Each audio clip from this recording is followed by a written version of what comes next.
Good afternoon. I'm your host, Joanne Jobin with Vid Media, and today I am absolutely delighted to welcome Arizona Sonoran Copper Company once again to our studios.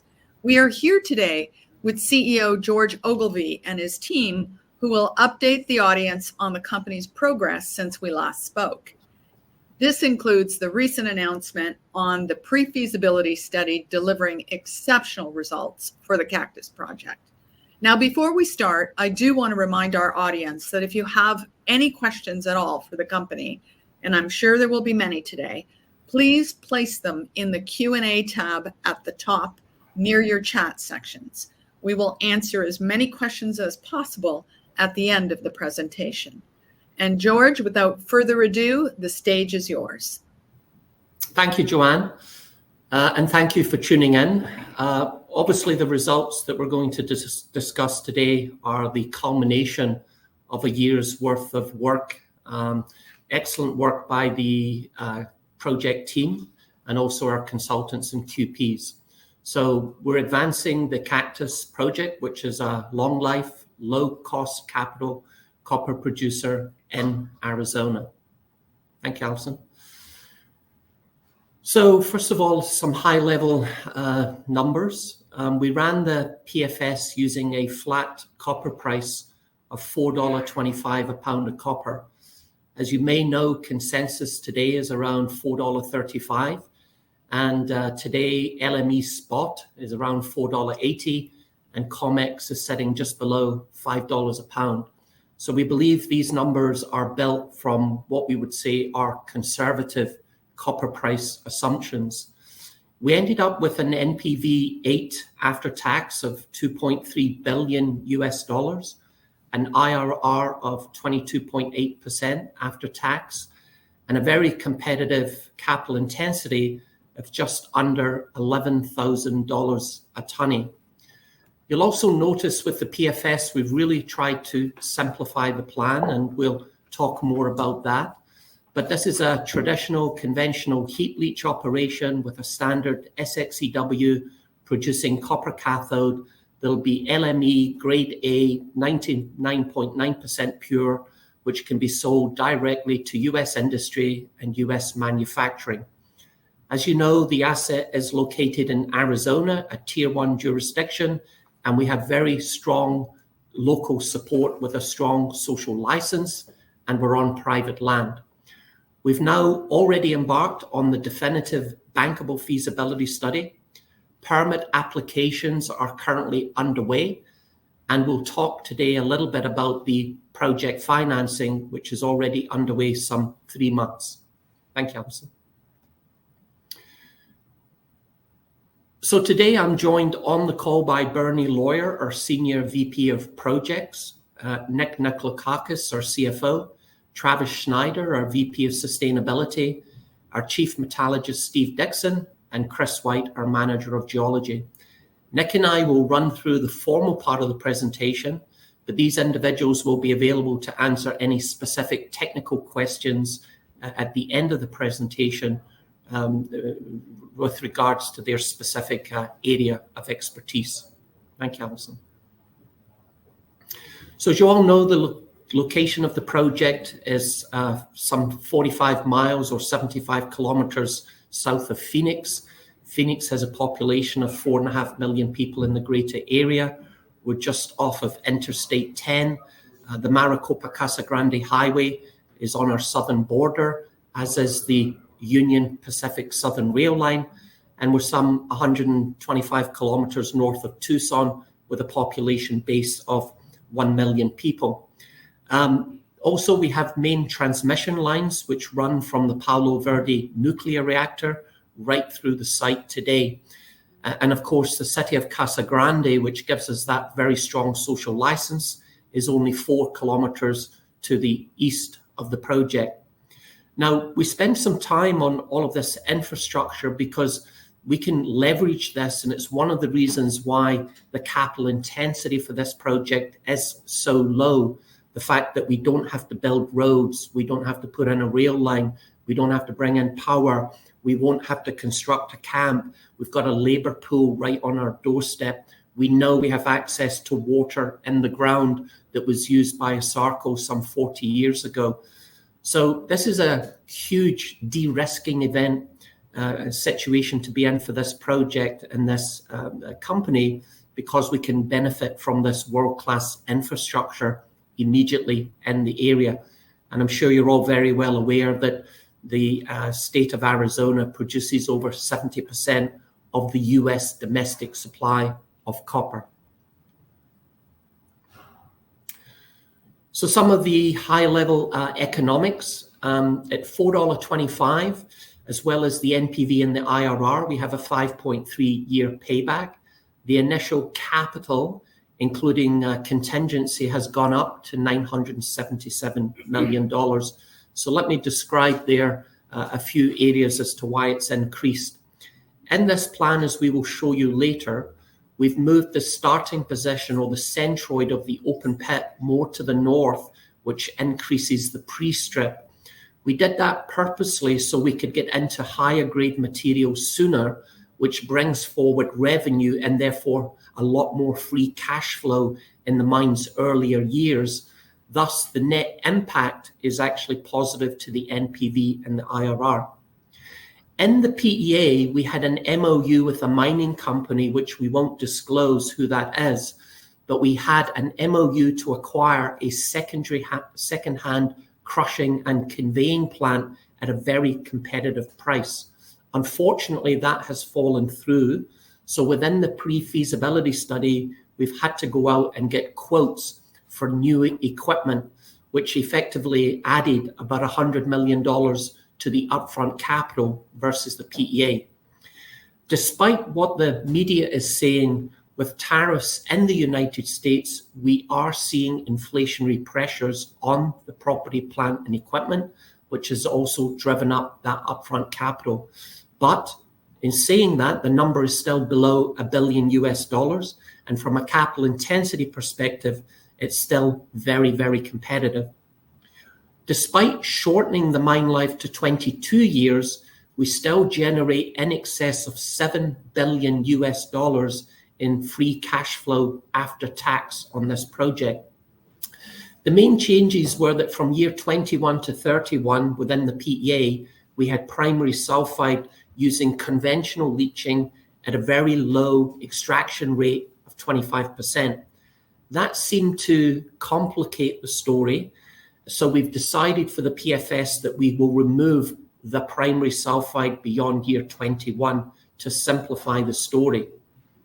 We've also taken out the small underground component at Cactus East, which only represented 6% of the tons in the PEA. And we've also removed the historical surface stockpile, which was the oxide cap and any sulfide material at 0.3% or below. Now, each one of those that we've removed represents an opportunity for some future juncture in time, which of course, under higher copper prices, is probably going to be extremely accretive to the future plans for the company. You'll notice on the production chart as well that over the first 10 years of production, we average 113,000 short tons or 226 million pounds of copper over the first 10 years. If you think of a $4.25 copper price, that would be in excess of $1 billion US of revenue annually each year for 20 years. Thank you, Alison. So obviously with this PFS going out, we're now declaring proven and probable reserves. We have 513 million tons at a very healthy 0.52 total percent copper. The strip ratio now sits at 3.3 to 1, 3.9 to 1 at Park Salyer, and 1.7 to 1 at Cactus West. We ran 20 columns for the PFS, additional columns, and we found improved recoveries up to 75% on a total copper basis. Over the 22 years, we'll produce just around 4 billion pounds of copper, and we generate close to 12 billion pounds in EBITDA over that mine life. On a C1 cash cost, we're very competitive at $1.34, all-in sustaining cost of $1.62, and $2.01 in an all-in cost when we add back in the upfront capital and the taxes throughout the project. If you think about that $2.01 a pound and a copper price of $4 a pound, you can see that we'd be making $2 a pound margin. And on 200 million pounds of copper cathode annually, that's $400 million of free cash flow on a company today that only has a market cap in US dollar terms of $450 million US dollars. Thank you. So here we're showing the copper cathode production recovered in the dark blue, and you'll notice that there's a steady ramp up over the first 4 years. Now, in this plan, we're setting the maximum ore moved on an annual basis at 28 million tons. In the PEA, that number was 24 million tons, going up to 31 million in the mine's latter years when we were mining that primary sulfide, which is no longer there. You may remember as well in the PEA that we had a lot of peaks and a lot of troughs in the production, which was really driven by grade. Now, we have grade driving the model here as well, but in those years where we have high grade, you'll notice that we actually reduce the annual tons. So year 5 would be an example of that, year 7, year 9, and years 11 and 12, where the tonnage falls to a threshold of 18 million tons a year. And then we mine Park Salyer for 16 years. You can see in and around year 14, we would be doing the pit layback at Cactus West. And then we start to see some of the ore coming in the darker brown color in those columns coming in from Cactus West. And the recovered copper on an annual basis begins to fall. This represents an opportunity. And as I referenced earlier, we have the primary sulfide, we have Cactus East, the underground opportunity. We'll have that surface stockpile. And I would suspect by the time we get 20 years out from today, we'll have further continued exploration success. So I would fully expect this mine life to be well in excess of 30 years and carry 100,000 tons of annual production well beyond the 22 years that we're showing here today. Thank you, Alison. So we've really tried to streamline these operations as we touched on. Things that you'll see within the PFS once we actually file the technical report in November. In the first 3 years, we're doing a traditional shovel and truck. And then beyond year 3, it's crush and convey. And we did that purposely to try and minimize the upfront capital and then incur the additional costs of truck and convey as part of the sustaining capital. Nick will talk about the sensitivities of the project, but we do show what it looks like at $5 a pound of copper. This project is highly sensitive to copper prices, and every 50-cent increment in copper price basically generates an additional $600 million US dollars in NPV and approximately 5% on the IRR. The other key thing to note is that in the first 3 years of this mine plan, we build an SXEW plant capable of handling 70,000 tons of cathode a year. Then between years 3 and 5, we're putting in a duplicate plant that will add an additional 70,000 tons, taking the total capacity up to 140,000 tons of cathode in year 5. Again, we did this staged production in order to minimize the upfront capital. We've also seen an increase not just in the tons mined per annum, but also in the flow rates from the solvent extraction plant, which in the PEA were around 12,000 gallons per minute. But because of the increased tonnage in this plant, it goes up to 21,500 gallons per minute. We also saw significant improvements in the net acid consumption through these additional 20 columns. and the net acid consumption is now $7 per pound, which obviously helps with some of the operating costs. Thank you, Alison. So when this mine goes into production at 100,000 tons of cathode production a year, when we look at the top 10 producers in the US today, this one would sit at number 4 in that ranking, equal sort of with Baghdad. However, when we look at it on a copper cathode basis, this would be the 3rd largest copper cathode producer in the US. The key thing to note about the US is that today there's about 1.4 million tons of finished copper, refined copper required on an annual basis. Only 800,000 tons of that refined copper today is actually produced within the country. So 600,000 tons has to be imported, typically from Chile and Peru, the number 1 and 2 producers in the world. So having the ability to produce copper cathode that's going to stay within the United States is obviously going to be hugely valuable to the US government and hugely strategic. And we think that represents a huge premium down the line for the Arizona Sonoran shareholders.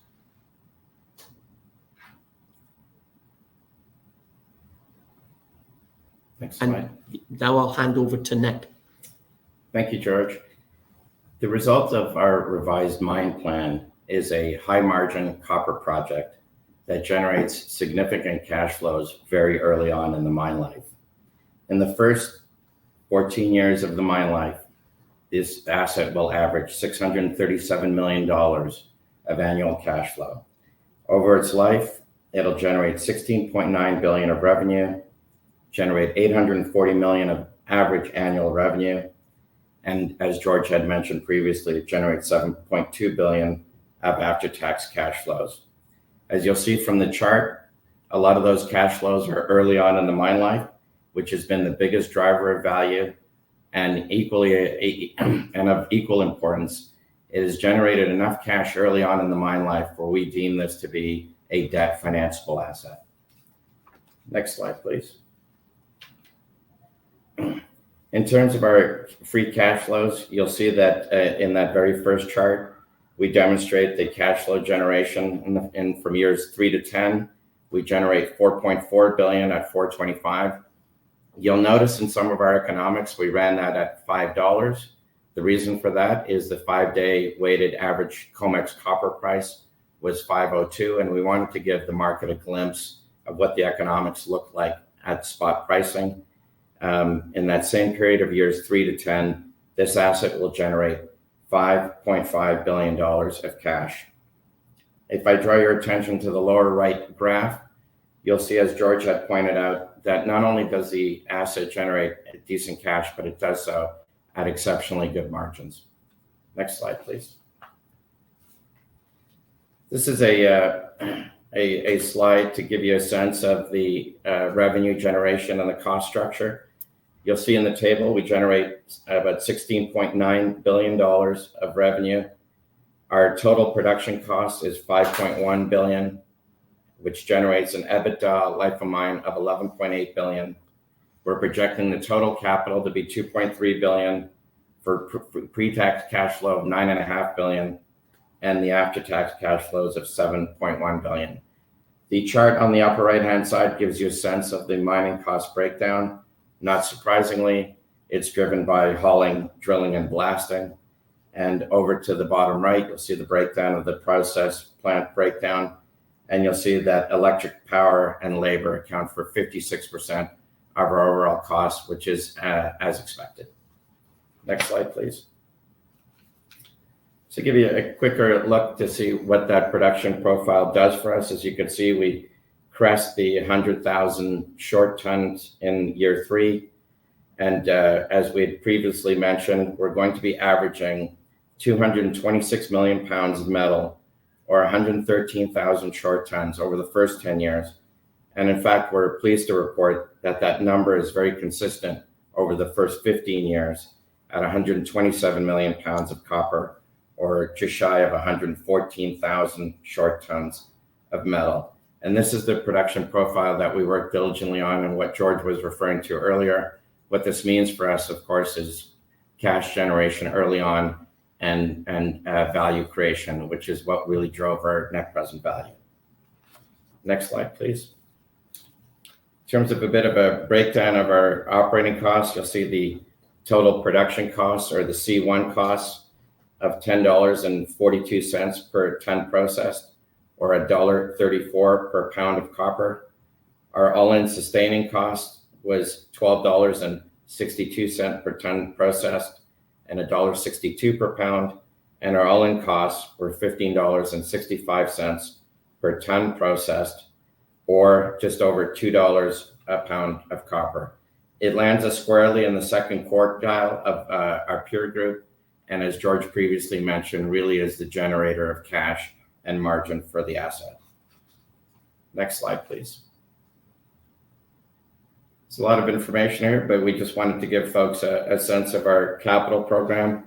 Our total initial capital is $977 million, of which $110 million, or about 13%, is a contingency based estimate.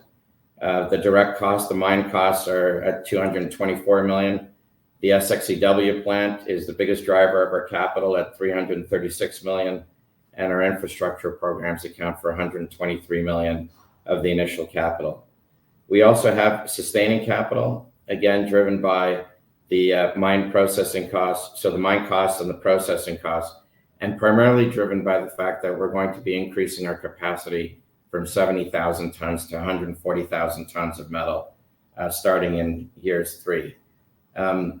We've provided an initial breakdown of the capital over to the right-hand side. Again, the biggest driver there is the SXEW plant and the leach pads. And in terms of the sustaining capital, again, it continues to be development and leach pad construction, along with a healthy estimate for the contingency. Next slide, please. This is a benchmark that the company spent a lot of time focusing in on, and it was really the after-tax net present value to the initial capital. For our management team, this really addressed the issue of how wisely were we deploying stakeholders' money, and were we actually generating value for every dollar we deployed. And we are pleased to report that estimate is 2.4 to 1 times. Just as a reference point, we generally target a 1-to-1 ratio, but as you can see from the chart in the upper left-hand quadrant, Cactus sits alone up at that 2.4 level. We're very, very pleased with the result, and it's also, of course, a function of the fact that we are rehabilitating a brownstone asset, a brownfield site rather, with existing infrastructure that we can avail ourselves of as we move towards development. The next slide, equally as important, was the capital intensity, which again was a measure of our upfront capital to the average annual tonnes produced. And as you can see, once again, we land in the bottom quadrant with respect to our peers at $10,894 a ton. We're generating, of course, on average about 113,000 tons, and again is a good demonstration of the fact that we were able to manage to control our upfront capital with respect to the development of the asset. Next slide, please. And this provides a sensitivity for the market and for our shareholders. You'll see that in the green column, we've highlighted the base case economics, which George ran through. Again, just to remind everyone, we're generating $2.3 billion of an after-tax net present value, free cash flow of $7.2 billion, a payback period of over 5 years, and an NPV to capital of 2.4 times. If I can draw your attention now to the orange column, the COMEX price of $5. Again, as a management team, we wanted to assess what does this asset look like in a spot price environment. And the spot price at the time was a little over $5. But as you can see, the net present value increases materially to $3.3 billion.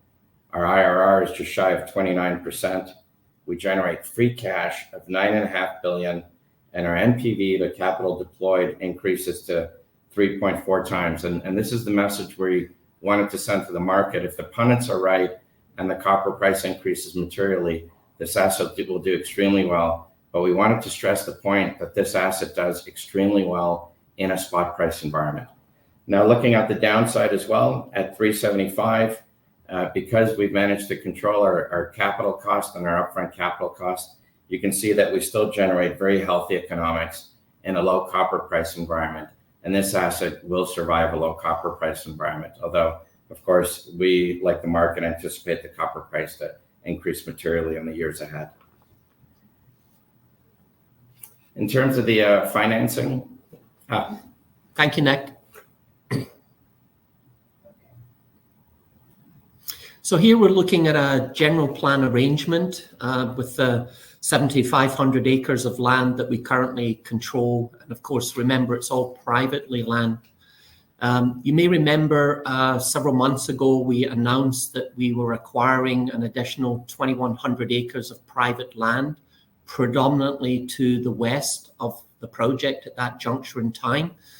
And the reason for that was simple. About 4 months ago, as we were conducting the pre-feasibility study, looking at the production profile and the land constraints that we had at that time, we could see that once we went beyond year 15 of that mine plan, suddenly we required additional space to accommodate the leach pad that you see there on the upper left. And of course, you'll also notice now that we've positioned the substation, the processing plant, the pregnant leach pond out in that area as well. So acquiring that land was essential if we wanted to have a mine plan beyond 15 years. And of course, now we've got 22 years, and we believe we have enough land contained within the 7,500 acres to take us at least beyond 30 years of mining, inclusive of a reclaim solution. Thank you, Alison. So here you can see an actual schematic of the mine. Of course, site requirements are going to include a truck shop, a processing facility, including the SXEW plant, the heap leach pads, stormwater ponds, pregnant leach pond.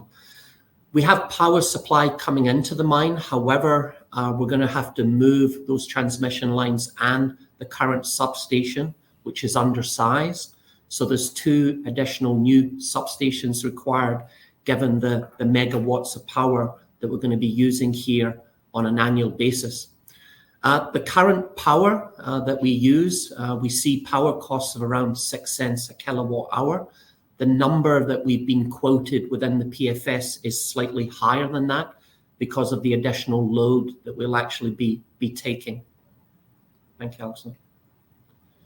So look, it's a simple heap leach operation with SXEW. As I said earlier, the first 3 years, it'll be conventional shovels and trucking onto the leaching pad. And then beyond that, we go into crushing and conveying.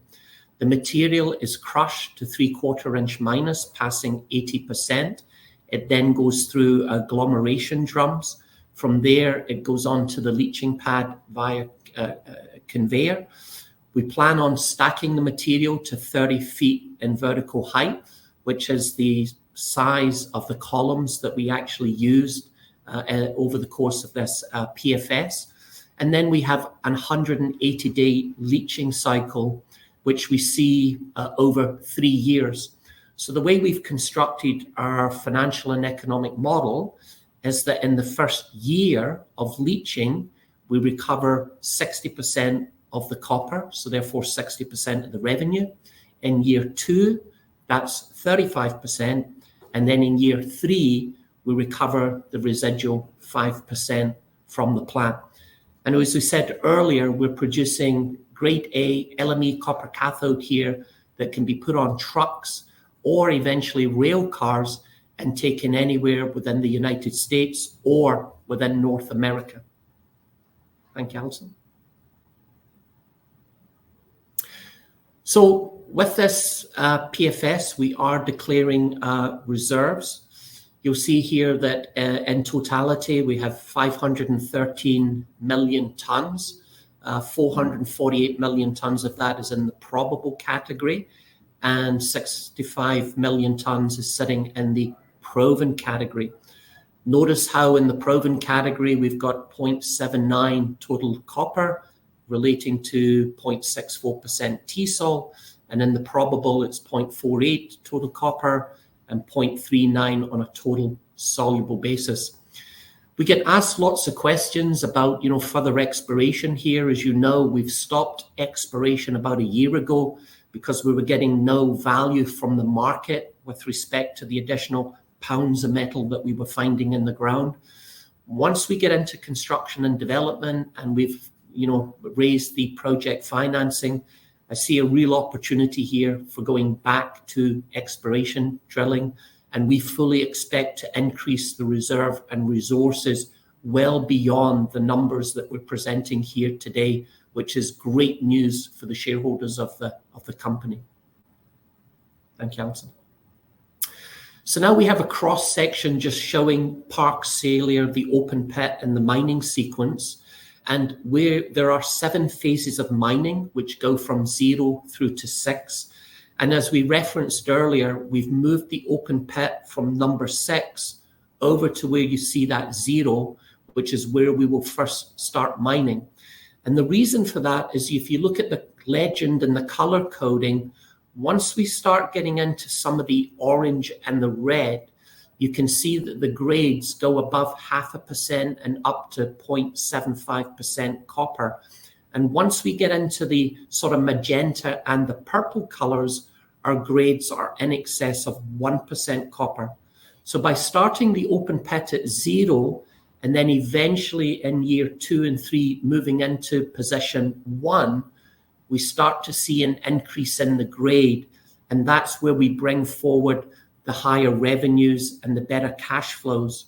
And we only go in mine position 6 at the very end of Parks Salyer in the last couple of years, year 15 and 16 of this mine plan.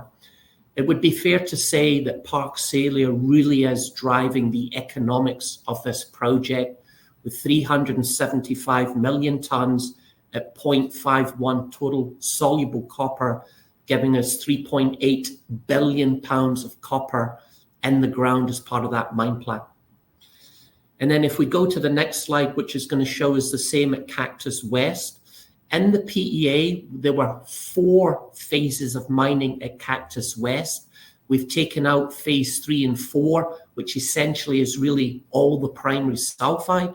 There's only 2 phases of mining, and that's 139 million tonnes of mineable reserves at 0.33 total copper, 0.2 T-sol, or 557 million pounds of copper is available to come into the mine plan that we're presenting here today. Now on the metallurgy, as I said earlier, we had 20 columns running at a height of 30 feet. The gross acid consumption was 18.5 pounds per tonne. And when we looked at it on a net basis, that was 7 pounds per tonne. And total recoveries were 75% copper. On a T-sol basis, that was just slightly north of 85%. And because of the inefficiencies that we'll see within the leach pad, we've assumed an efficiency factor of 95%, which are built into the recovery numbers. Now, because of the increased tonnage and flow rate within the SXEW plant, we are seeing more water usage. The maximum water we will use in any 1 year is now 3,300 acre-feet per year. But remember, the water rights we have allow us to take water up to a rate of 3,736 acre-feet per year. And remember, those water rights take us out to the year 2070, which is another 45 years from today, well beyond the current life of mine that we're presenting in this PFS plan. Thank you, Alison. So what are the next steps? So with a definitive feasibility study now underway, we envisage delivering that in the 3rd quarter of next year. Now that the PFS is in the public domain, shortly we will submit the final amended permit applications that will allow us to construct and develop the mine beginning in early 2027. We don't envisage the plan changing material between the PFS and the DFS. So for example, the process flow sheet is going to stay the same. We know where the leach pads are going. We know where the crusher and the conveyors are going. We know where the SXEW plant is going to be situated. So we are giving ourselves at least a couple of months to have those applications administratively accepted. Let's assume that that occurs in January of next year. Because we are on private land and there is no federal involvement with this project, once we submit those applications and they are administratively accepted, it starts a clock ticking. And we know within 6 months, both the state and the municipal regulators must, by law, give us a response to the permits. So we would anticipate by June or July of next year that we would have the permits in hand that would allow us to construct and develop the mine on the back of the BFS and project financing. So I won't steal Nick's thunder on this, but just quickly, the project financing is underway. As you know, we've engaged Hanneman Partners out of London in the UK, and we would envisage that by the third quarter of next year, project financing's in place. We have enough money in the treasury to take us to the fourth quarter to FID. And at that point in time, if we greenlight the project and we can get shovels in the ground early in 2027, then first cathode occurs in the second half of 2029, which is relatively short for a copper project to come into production. Thank you, Alison. Nick? Oh, thank you. So just to recap on the social license, we put out a PEA last year. We waited 3 months. We did a perception survey. It was the third one that we've did on this company or asset since obtaining the project in early 2020. We used the same consultancy firm, the same set of questions, and we found that the favorable rating increased from an already high 83% to 87%, which are extremely robust numbers. The key permits that have to be amended are the aquifer protection permit and the industrial air permit. And there's obviously the mined land reclamation permit and bonding, which will come into play once the project financing's in place. This project is fully permitted today as per a PEA from 2021. That was part of the qualifying document when we IPO'd.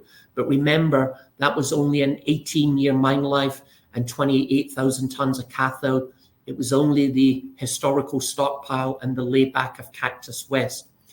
Over the last 4 years, we have amended the permits as the size and scale of the project has grown and expanded. And the longest we've had to wait for any amended permit was 5 months for the amended aquifer protection permit. So we are not envisaging any roadblocks or concerns with respect to obtaining those amended permits. Thank you, Alison. Nick?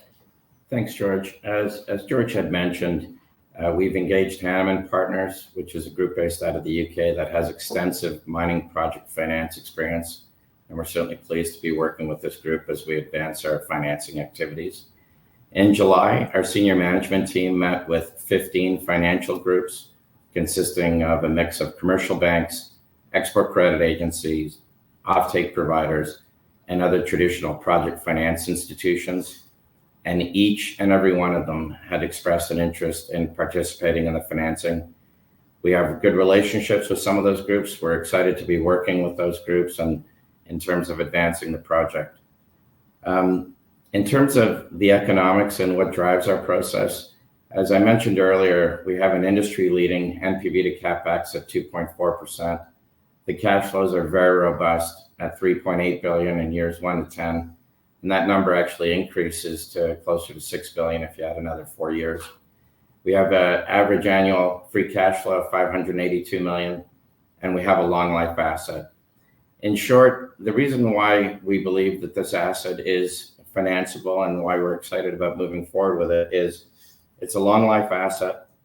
It's in a terrific jurisdiction in Arizona, and it generates a lot of cash flow very early on in the mine life. Thank you, Nick.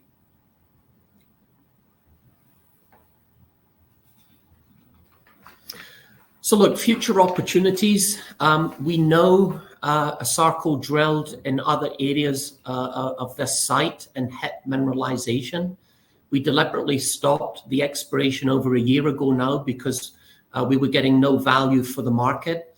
But once we complete the project financing and are in construction and development, I think there's a strong business case to be made that we will go back to exploration, and I fully expect the reserve and resources to dramatically grow from the approximate 12.5 billion pounds of measured, indicated and inferred resources we have on this site today. We know that there's going to be opportunity with the primary sulfide at Cactus East, and in a higher copper price environment, even the historical surface stockpile could also come into play. We are currently talking with the city of Casa Grande about potentially utilizing Class A effluent from their wastewater treatment facility, just 5 kilometers away from the site. It doesn't take away from the water rights or the water we have in our own wells, but certainly from an ESG perspective and from a community support perspective, if we could put something in place there, I think it would be a win-win for ourselves and the community. Mining methods. One of the things that we're investigating there is with the trucks that we envisage. These are 320-ton rigid frame trucks that will initially run on diesel. As you're probably aware, most of the equipment suppliers are looking at battery or electrical powered units. The technology is not quite there today, given the size of these trucks and them having to come up perhaps 10% gradients. But there's certainly opportunity down the line, given we have main power feeders running through the property, of converting those trucks over to electrical power. And then I think just quickly on the infrastructure, I think one of the big things that I see is the use of in-pit crushing and conveying, which could dramatically reduce, obviously, dust and noise generation, which is going to be important with the community close to the mine, the operating mine. Thank you, Alison. So here you can see a long section of the property. Our property would be everything sort of to the right of that star. You can see there that when you go across the Casa Grande, Maricopa Casa Grande highway and the railway line, there's another deposit there that belongs to Ivanhoe Electric. There's a fault system there, so the mineralization's thrown down deeper on that side of the fence. I think for the two assets, at the end of the day, obviously we're near surface, which means lower capex, lower operating costs, and lower execution risk. Thank you. Next slide. So onto the valuation metrics. This one you'll have seen in our presentations in the past. We've updated it for the PFS numbers that we've just put out. Analysts have us at consensus of 0.4 times. Today, we have a market cap of around $450 million on a 2 billion plus NPV project. By my math, based on our internal numbers, we're trading at around 0.25 times price to NAV. A couple of the analysts have already come out with update notes, increasing their target price on the company to $6.50 and $8 Canadian in the next 12 months. That is due not just to the PFS, but everybody raising their copper price decks as well. I think you would agree with me, though, that if you go through all of these KPI numbers, in most instances, the Cactus Project outperforms its immediate peers. And yet, I would say we're still very, very undervalued. In my humble opinion, once we file the technical report and the market can see that it's a very credible, professional document that's put together with real cost numbers, real quotes, real productivity numbers based on real operating data in Arizona, I think there's a huge re-rate coming on this company over the next 3 to 9 months. Thank you, Alison. So lastly, share capital structure still very tight at only 180 million shares issued, 190 million fully diluted. You'll notice as a Canadian company, there's no warrants, which is very unusual. We closed out July with 58 million US cash in the bank. We'll be filing our third quarter results in the second week of November, but we have a very healthy treasury, which can take us to the fourth quarter of 2026. Since we last spoke, Tembo Capital, the private equity group, has exited their investment in the company. We've seen since they exited the company a significant uplift in the liquidity, which obviously is hugely beneficial and is helping the share price. And in those two secondary offerings, I'm very pleased to say that the shares went to some very, very good institutional funds. The current 12-month target price from the 10 analysts that cover the company is now sitting around $4.73 over the next 12 months. But I would expect that to increase as further analysts update their notes over the course of the next several weeks and months. Thank you, Alison. So look, this is a high quality proposition, given it's a large copper porphyry system, brownfield site. You've got a proven management team here, tier 1 jurisdiction, and huge future opportunities. I'm sure you would agree with me that the valuation is very compelling and that the company remains significantly undervalued compared to its peers.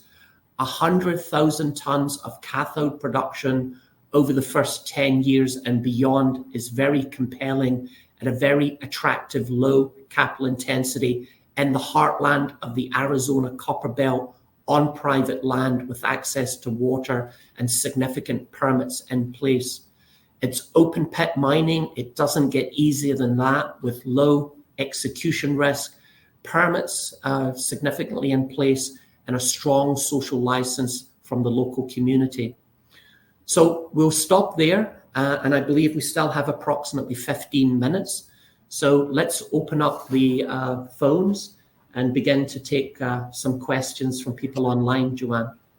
Thank you so much, George. That's a fantastic update. The team should be very proud of their achievements. Absolutely. And we have an incredibly full room today, so we do have quite a few questions. The first one, let's start off with the most upvoted question, is what copper cathode premium do you believe that you will achieve given your location and what Freeport achieves for their Arizona cathode production? Yeah.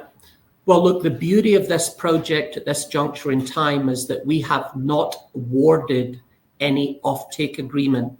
So that gives us huge optionality and flexibility as we advance the project forward.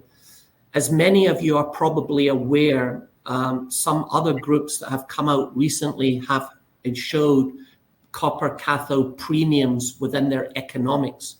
We've taken a very conservative approach, and within that $4.25, you can assume that there's already a cathode premium within there.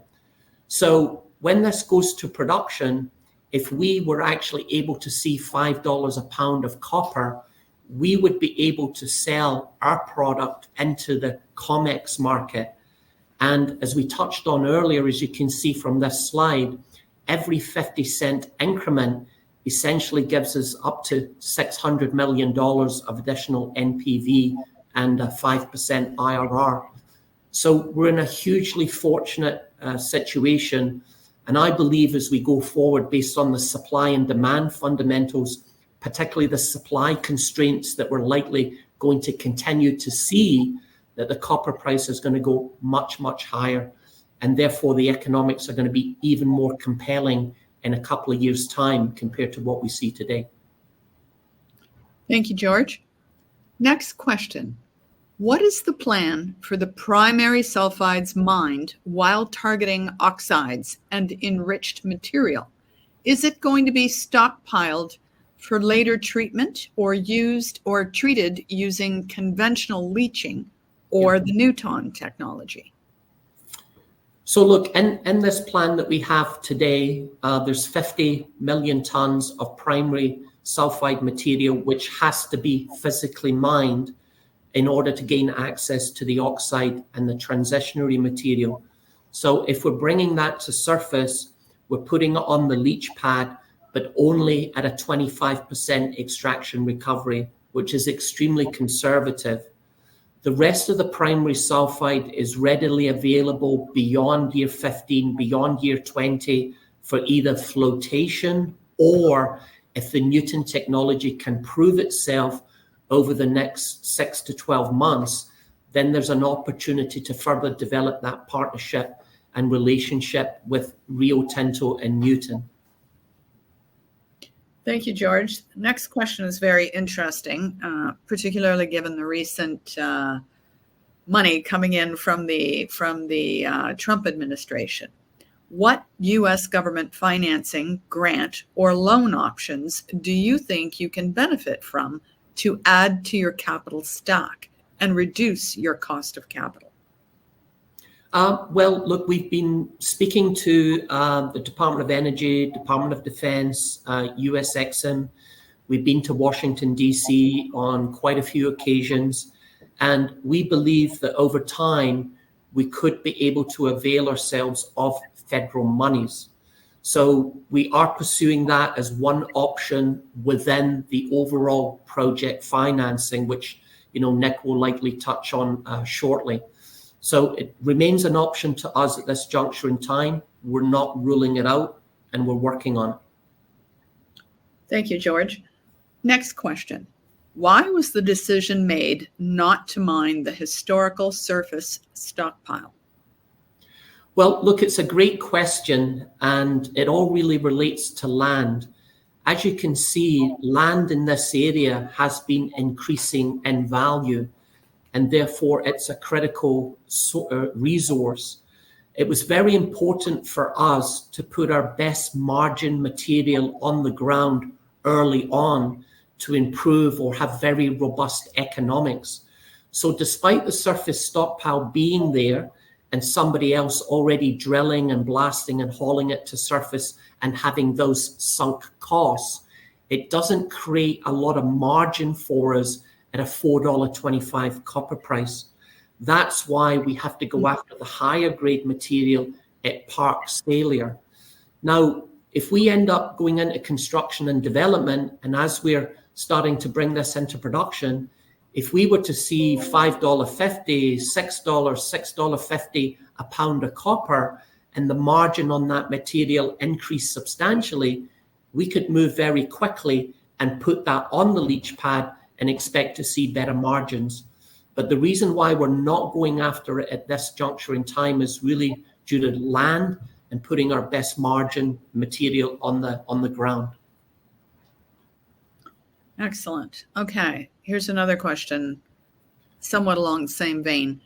What risks are there in delays to accessing the ore at Parks Failure? Cash costs are initially very high.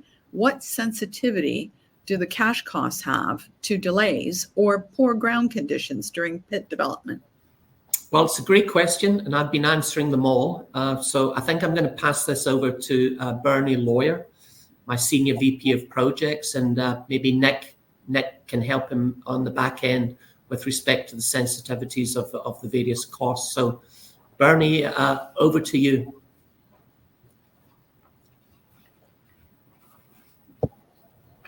Yeah, I've got to turn everything on there. So I understood the question. It's, what is the sensitivity of pit design at this point in terms of our ability to execute per those designs? So, there's been quite a bit of geotechnical work produced as those that were part of the discussion from the latest study, which was the PEA of August of last year. There were assumptions made based upon a lot of study work at Cactus West. And in today's context, that has changed quite a bit because we've done quite a bit of geotechnical work on the front end of the project, which will now be Park Cellular. So the confidence level is extremely high in terms of our ability to replicate in the field consistent with those geotechnical designs for pit slope, bench height, etc. Okay. Nick, do you want to chime in here? No. Okay. All right. Next question. Is there enough space on your land package to complete the planned pit expansions of Park Cellular? What pit slope is required to fit in the land package? And what are the ground conditions in the cover geology? And do they allow for steep walls? Maybe I'll hand this one back to Bernie, given he sort of touched on this in the last answer.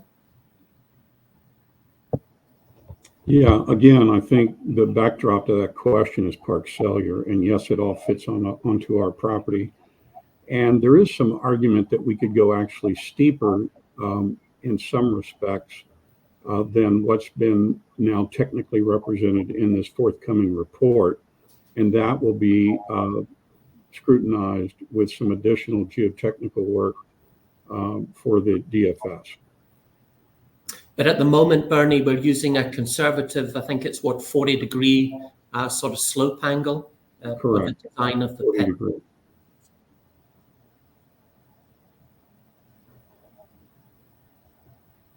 Okay. Next question. And this will be the last question of the day because we are literally almost at the hour mark.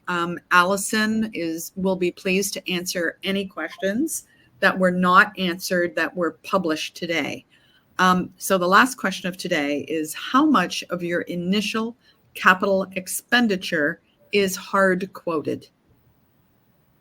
And maybe I'll leave that one to the CFO, Nick. Thanks, George. With respect to the capital, one thing that you could assume is that we did receive firm quotes on the mobile fleet. So we applied a contingency factor on some of those items. We did apply a more healthy contingency up to 15, I believe it was closer to 18% on some of the development capital as well. As we move towards the DFS, obviously we'll be looking towards more detailed engineering, and we'll provide firmer cost estimates. But I wanted to give the market a sense that we did apply healthy contingencies to our entire capital cost estimate. And all of the major property, plant, and equipment is hard quoted. So these are real numbers. It's one of the reasons why we've seen the CapEx go up, despite what the media is saying. Tariffs are having an impact, and we've seen inflationary pressures from some of the quoted numbers within the PEA over the last 12 months in this PFS. So this is a class 4 engineering document that is a plus or minus 20% by engineering standards. And we feel it's a credible professional document.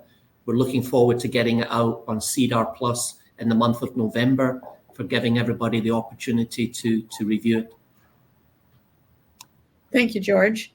As I mentioned, we are now at the top of the hour, so we will end our town hall forum. But before we go, George, would you like to say a few words to your shareholders and audience members who have joined us here today? Absolutely, Joanne. First of all, I want to say a big thank you to the Arizona Sonoran employees and the project team and our consultants. This quality document that we've put out in the last 48 hours, as I said earlier, is a culmination of all of their hard work. Very professional. A lot of man hours have gone into this, and it's a great outcome. And we look forward to building upon this as we move forward in the definitive feasibility study.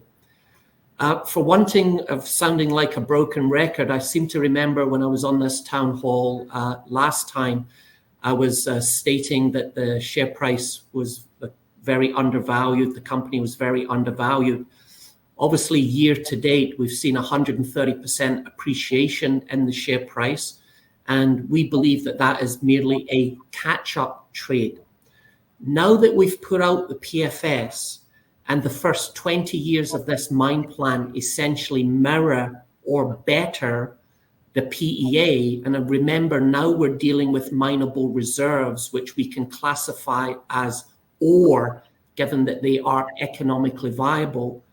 I believe once the technical report is filed and people can review it, and management has the ability to market on the back of that, there is a substantial re-rate coming on this stock that will put us in line then with some of our immediate peers that we showed earlier. So don't feel as if you've missed out on a potential investment opportunity. In my opinion, there's still a very long way to go and uplift for this share price.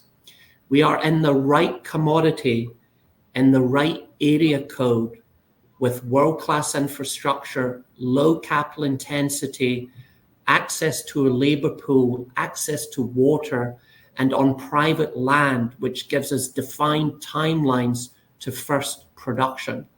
The project financing is well underway, and we are extremely confident that this project is absolutely project financeable, and we will be announcing that sometime in the second half of 2026. And with that, Joanne, I'll leave you, and I'd like to thank you for the opportunity to present here today to our audience. Thank you so much, George, and thank you, team, for joining us today. And just a quick reminder to our audience before we sign off, please do fill out that quick little questionnaire before logging off. This really helps us and the company to communicate more effectively with you in the future. And just a reminder that this presentation will be available on the company's website and across all of the VID social media platforms within the next 24 hours. Should you have further questions for the company, you may email them directly to Alison Dwoskin. In the meantime, I'd like to thank everyone who joined us here today, and we look forward to seeing you at the next VID Town Hall Forum. Goodbye, everyone.